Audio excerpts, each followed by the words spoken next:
Some of those objects shot down our military in the north. Through the North American Aerospace Defense Command, so-called NORAD, closely scrutinized our airspace, including enhancing our radar to pick up more slow-moving objects above our country, around the world. In doing so, they tracked 3 unidentified objects, one in Alaska, Canada, and over Lake Huron in the Midwest. They acted in accordance with established parameters for determining how to deal with unidentified aerial objects in U.S. airspace. At their recommendation, I gave the order to take down these 3 objects due to hazards to civilian commercial air traffic and because we could not rule out the surveillance risk of sensitive facilities. We acted in consultation with the Canadian government. I spoke personally with Prime Minister Trudeau from Canada on Saturday.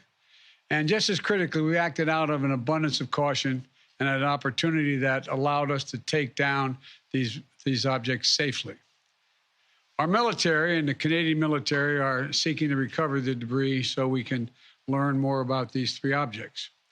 Our intelligence committee is still assessing all 3 incidences. They're reporting to me daily and will continue their urgent efforts to do so, and I will communicate that to the Congress.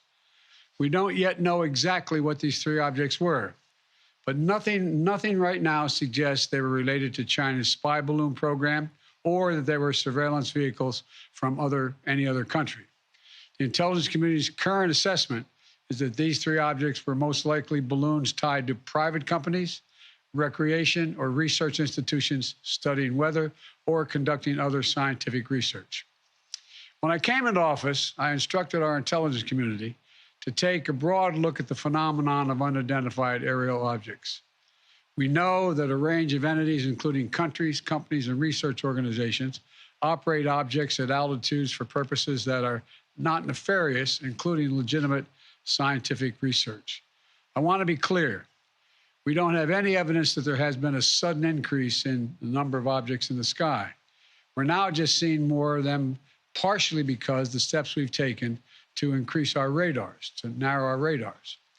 And we have to keep adapting our approach to dealing with these challenges. That's why I've directed my team to come back to me with sharper rules for how we will deal with these unidentified objects moving forward, distinguishing between those that are likely to pose safety and security risks that necessitate action and those that do not.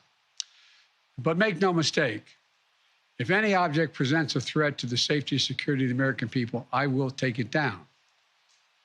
I'll be sharing with Congress these classified policy parameters when they're completed, and they'll remain classified so we don't give our roadmap to our enemies to try to evade our defenses.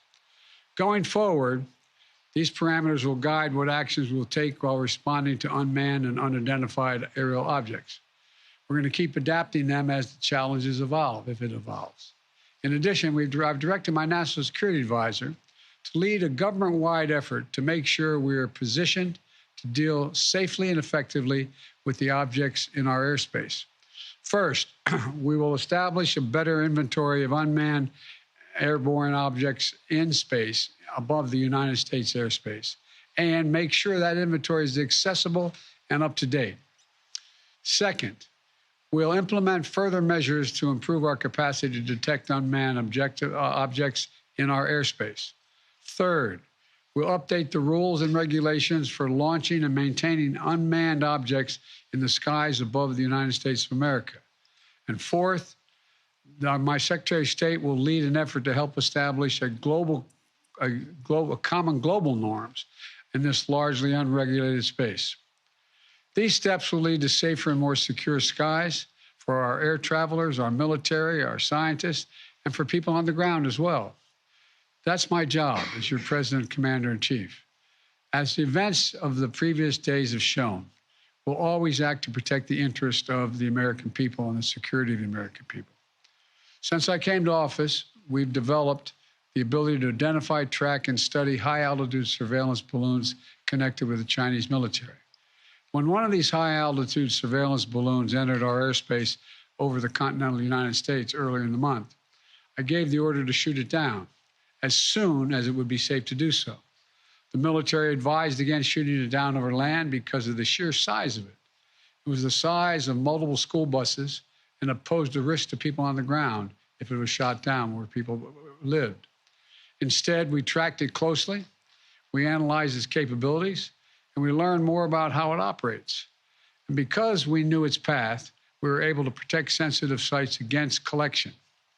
We waited until it was safely over water, which would not only protect civilians, but also enable us to recover substantial components for further analysis, for further analytics. And then we shot it down, sending a clear message. The violation of our sovereignty is unacceptable. We'll act to protect our country, and we did. Now, this past Friday, we put restrictions on 6 firms that directly support the People's Republic Liberation Army, the People's Liberation Army aerospace program that includes airships and balloons, denying them access to U.S. technology. We briefed our diplomatic partners and our allies around the world, and we know about China's program and where their balloons have flown. Some of them have also raised their concerns directly with China.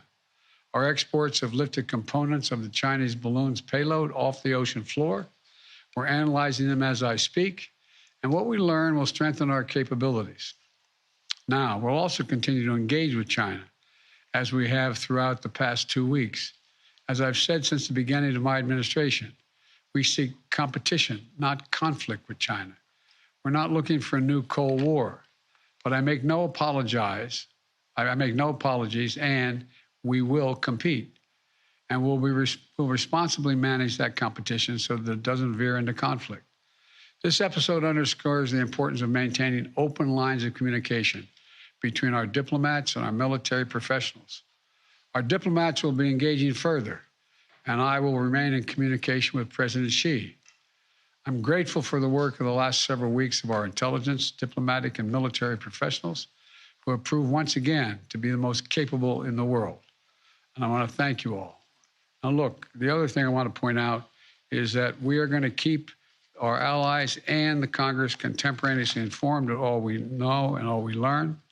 And I expect to be speaking with President Xi, and I hope we are going to get to the bottom of this. But I make no apologies for taking down that balloon. Thank you very much.